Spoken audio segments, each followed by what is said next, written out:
Today, I'm going to show you how to add a realistic coal load to your O-gauge tender.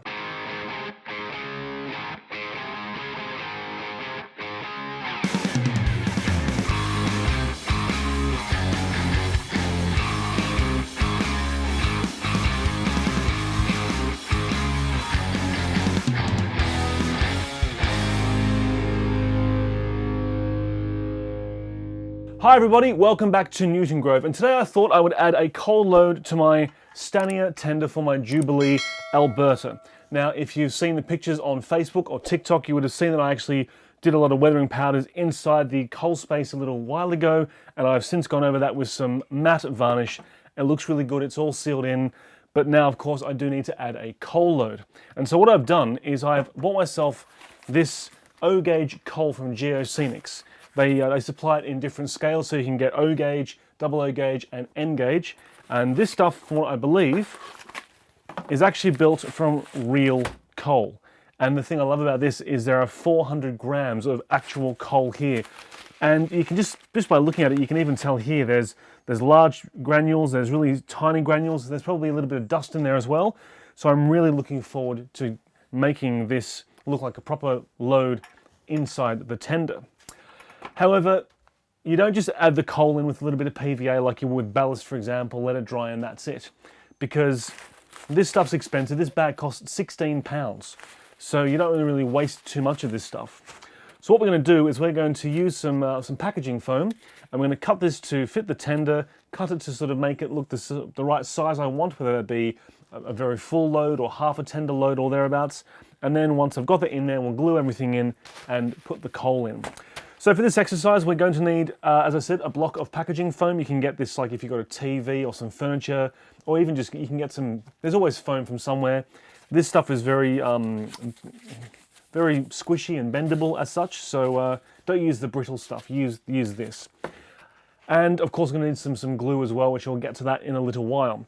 So the first things first, what we have to do to begin with is make sure that this is actually going to fit into the tender. And as we can see over here, that right now, it's far too long. So the first thing I have to do is just look at it and say, right, well, you need to cut a little bit off. So we'll cut off probably what's this, about half an inch, 3/4 of an inch.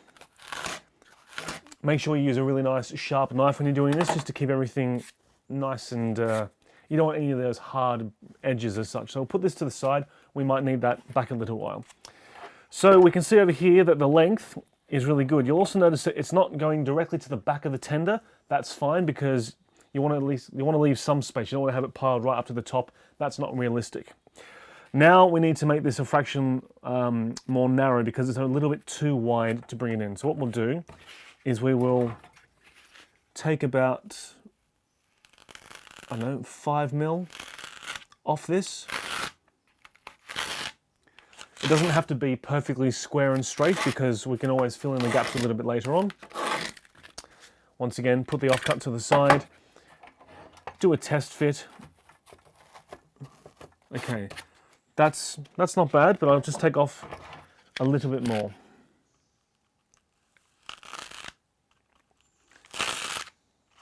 This is a very fun process, this. It's always nice to be able to do different creative things. When you buy, for example, a double O gauge model or a TT or an N gauge model, especially if that's already got a molded coal load in there, most of them are piled rather high. Some of the Hornby ones, for example, you can get the removable coal loads, which are nice, but at least with O gauge, they don't come with any coal in them, and you can make them look as realistic as possible, whether that be fully loaded, almost empty, or somewhere in between. Right, that's now going to fit in perfectly. You'll see here on the tender, there's a space just in here for all the fire irons and so forth. So I need to make this a little bit wide and narrow to make sure that fits in, which it does. The other thing is these tenders are what's called self-trimming. So basically there's a 45-degree or a 30-degree slope in the back of the tender, which you can just see over here. So what I have to do is I need to cut that over here in the foam, so that's going to fit in perfectly. So what I'll do is I'll just make a start from the top corner. And I'm not going to go all the way from side to side. I want to leave probably about half an inch over here because I want to make sure that we've got our flat part down there. I want to make sure that it's down that flat mark as well. So I'll just make a nice incision. Incision, who am I, a doctor? Right, and just score it down very lightly. Once again, going all the way through. Keeping the knife as straight as possible, because you want to make sure that this doesn't go all over the place. Now, you have a wedge left over. Put this to the side because you're going to need this for when it comes to letting the glue dry. So I'll put that over there. And you can see here, I now have the beginnings of our coal load. So we have our angle over here, we have our flat part down there, and if I put that inside the tender, you can see here, now first of all, that's far too high. So I'm going to have to cut some height off. But the angle is perfect. So I'm going to cut a little bit of weight out of this. Save all your offcuts as well. You never know when you're going to need them. So now I've cut it down. It's not as high as it was before. We'll put it back in here. And that's not too bad, but it's still quite high. And I actually do not want this to be fully loaded. I want this to maybe be sort of half loaded as such. So I'm going to take a bit more of an angle out of this to begin with and see what that does. If you adjust the angle rather than constantly cutting the thickness off, it's probably a lot better for you. Once again, don't waste anything, put it over there. Put that down here, and that's not too bad, but I think I need to take a little bit more off the sides over here. So what I'm going to do is I'm going to come in on a slight angle here and just cut in as such. Once again, on sort of like a 30 or 45 degree angle, cutting in, because when you look inside the tender, you can see here it doesn't just go all the way down. It's not square in there. The sides do come in from each direction. What you do to one side, you have to do to the other side. So I'll get my knife, once again, roughly a 30 degree angle, and just going in there and cutting that out. So you see here, now it sort of looks more like a V as such. So if I fit that in there again, okay, that's looking really good. You can see already now how that is actually quite lower in the tender, which is really, really good. It isn't as high. Because I've got a shed scene for Newton Grove and this new layout here, Knot Lob is also going to be a huge shed scene. I don't want to have all my locomotives fully loaded with coal. So I think with Alberta, I want to have her sort of half-ish full. Now we can go a bit further with this, and now that we've got our shape down the bottom, we can actually cut some space out of the top here, because the fireman will always be shoveling from the base, so it's never going to be completely flush. If you've got a full tender, it's a different story, but I want to make sure here we've actually got some space where the coal has been shoveled from.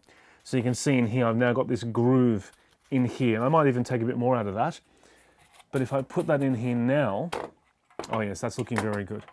So you can see there that's actually made a nice space over here. I might just taper that all the way down to the front, just so I've actually got a more realistic angle to the front as such. So take this down by, once again, sort of 30 degrees as such. So you can see here now, it's gone from being a block to this shape over here. You've got angles all over the place. It doesn't matter that this little part over here is gone from the back, because the coal will be covering all that up. So let's see now how this fits in. Oh, this is looking really, really good. You can see over here, it's even poking out the front over there, which I think is fantastic, because I can actually put a decent coal load there. It's not going to spill over. And if you look into the back of the tender here, you can also quite see clearly that that's going to make a very nice, nice coal space. I'm happy with that.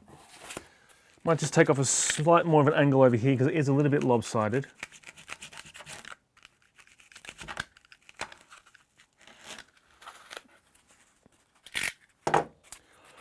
This is all trial and error. I've done things similar to this with my 16-ton mineral wagons.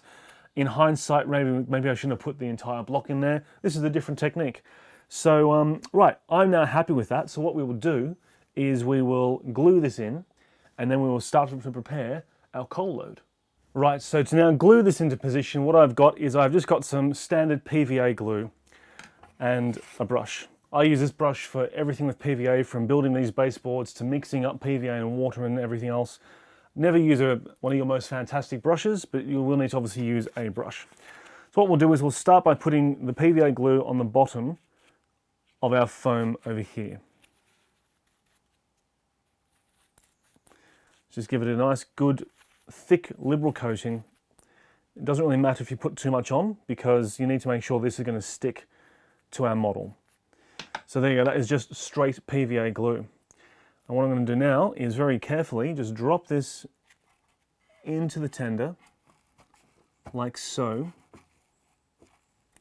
Get it into position that I want it to be in. Right, that is job number 1 complete. Now, the next step of the process is, of course, to add the coal, which is the fun part. As I said before, this is the Geoscenics coal. You get this in 400 gram packets, and we've used this before on Key Model World for some of our projects. Like Ben used it for our diorama challenge. He used the 00 scale and the N scale stuff, and it does look absolutely fantastic. So, right, what I'm going to do now is I'm going to very carefully put the coal inside the tender over here. So, what we'll do is just very gently just tip it in.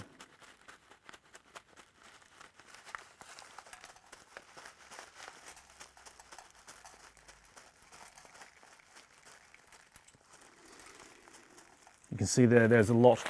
Now, the other thing you'll notice right now is that the coal is falling out. So if I grab my wedge that I left over from before and place it like this, then I can actually rest the tender on this wedge, just like that, and now load the coal in.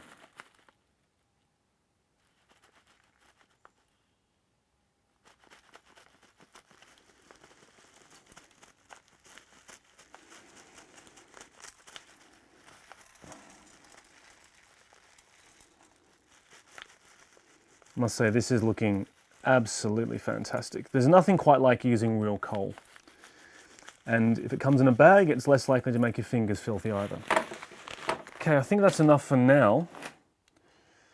Now you can see here, there's lots of coal inside the tender. What I can do now is I can push it around a little bit to make sure that it's covering all the areas I want it to cover. You don't want to see any of that foam packaging at all when it's all said and done. Now that's looking really good. I've got some coal coming out from there, which I want.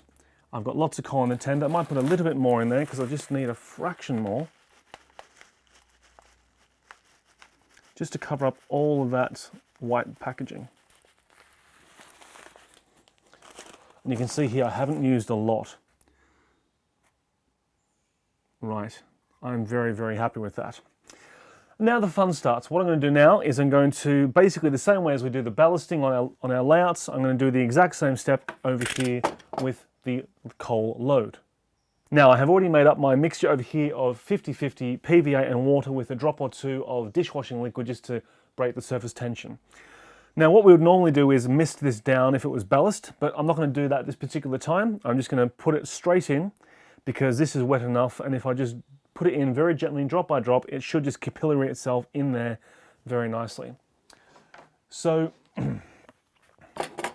using a pipette, all you basically do is you simply bring up some of the liquid, and what I'm going to do is I'm just going to very, very gently just let this go in drop by drop. You don't want to do this fast because otherwise you're going to start moving the coal around everywhere. You want to just basically just let it take its time, drop by drop, and slowly but surely wet everything down.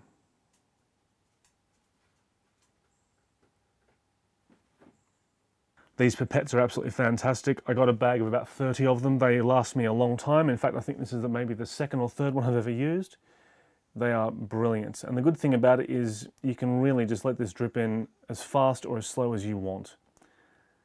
So you can see here, it's just going in nice and slowly. I'm getting this everywhere I wanted to. I'm just going to drop a few over here at the front. It's very important that I get the front right. Dropping some down here.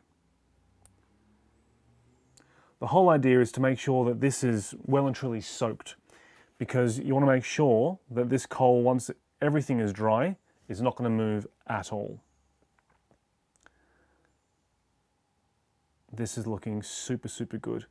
You can see here as well, by having this on that piece of 45-degree angle foam, nothing's falling out anywhere. I've got complete control over every little part of this process, which is exactly what you want. The last thing you want to do is put this flat and see everything dripping out of the front.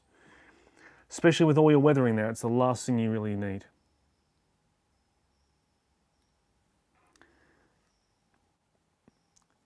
Now, before I started doing this process, what I did, as I mentioned before, is I had actually already given a spray of matte varnish in my coal space here in the tender, because the last thing you want as well is you've put all that wonderful powder down to give you that nice look that you've got inside the tender. You don't want to then go in there with your mixture of PVA and glue, wet it down and see everything running off. So putting that down and letting it dry with varnish is paramount.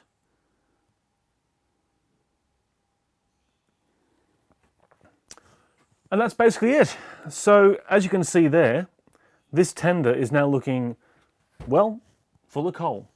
I like it because it's not totally full with a pile going over. It's not empty anymore, which is wonderful. This is lovely because it looks as though it's been out, for example, maybe on a short run. It's coming back in. It might need to be recoaled, but it's not empty, which I quite like. There's a few cliches when it comes to coal. Either you've got too little or you've got far too much. This particular one, it's very sort of medium range as such, and I quite like it because you can still see all the detail inside the tender, all the weathering in there, and of course everything's falling out onto the tender floor as well. Right, so I'm going to now leave that to dry, and I'm also going to do exactly the same thing on my Black 5 that I weathered up in my last video. I've also cut a second piece of foam already, so I'm going to go ahead and do that. Right, well, a nice short and sweet video today, but basically that is it. Bit of packaging foam, like I said, if you got any of it at all, never throw it away because you never know when it's going to come in handy for projects such as this. The Geoscenics coal, well, it looks fantastic already, and I can already see how I'm going to be using this again and again and again. Do me a favor now, if you can like this video and subscribe to the channel, that would really help me a lot. And do me a favor, comment below and let me know what you think of this technique, or if you've got a different technique, I'd love to hear how you have achieved similar results yourself. In the meantime, thank you for watching, and I'll see you next time on Newton Grove.